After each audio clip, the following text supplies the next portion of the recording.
This beef jerky recipe takes my all-time favorite way to prepare beef and makes it into the beef jerky form. Today, you and I are making prime rib beef jerky. Well, let's just get right into it, but make sure you stick around to the end of the video. I'll show you 3 ways to tweak this recipe and make it even better to be the perfect jerky for you. So we usually make our jerky out of eye of round. I find that this is one of the best cuts of meat to use for jerky, but if you prefer a different kind of cut, go ahead and use whatever you want. You do you. Here in the test kitchen, I keep pre-measured 2-pound bags of pre-sliced eye of round ready to go in the freezer. So anytime I can pull these out and thaw them and make test batches on the fly. All right, so I'm just gonna add all the meat to the bowl. Now, from here, we got 2 ways to make this. The easy way and the real easy way.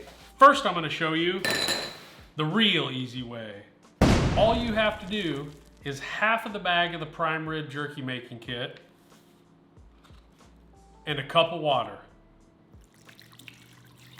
Then just mix that stuff up thoroughly. And if you want our prime rib jerky making kit, the link is in the description. Then cover it up tightly and put it in the fridge. If you don't want to use our jerky making kit, no problem. Next, I'll show you how to make it yourself. First, we'll add 3 tablespoons of beef bouillon granules, then 2 tablespoons of our jerky butter, which is non-dairy jerky powder,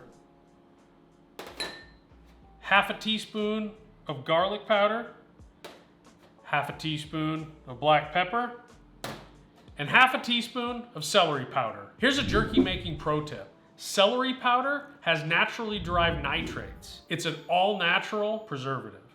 Last, you simply add a full cup of water. Finally, just mix this stuff up thoroughly. You want to make sure none of the sliced meat sticks together, pull it all apart, and mix this stuff up thoroughly. Do not half-ass this step. As I mix this, you can really smell the beefiness from the beef bouillon. Really gives it an au jus-like smell. Then, when you're done, just seal it up tightly and throw it in the fridge.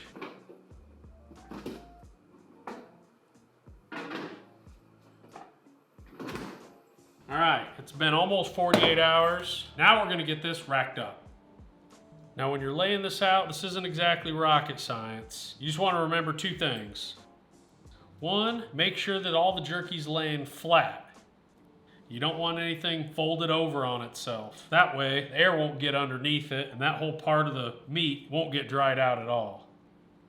The second thing is just make sure that nothing's touching each other. You want plenty of airflow all the way around that meat to ensure even dryness.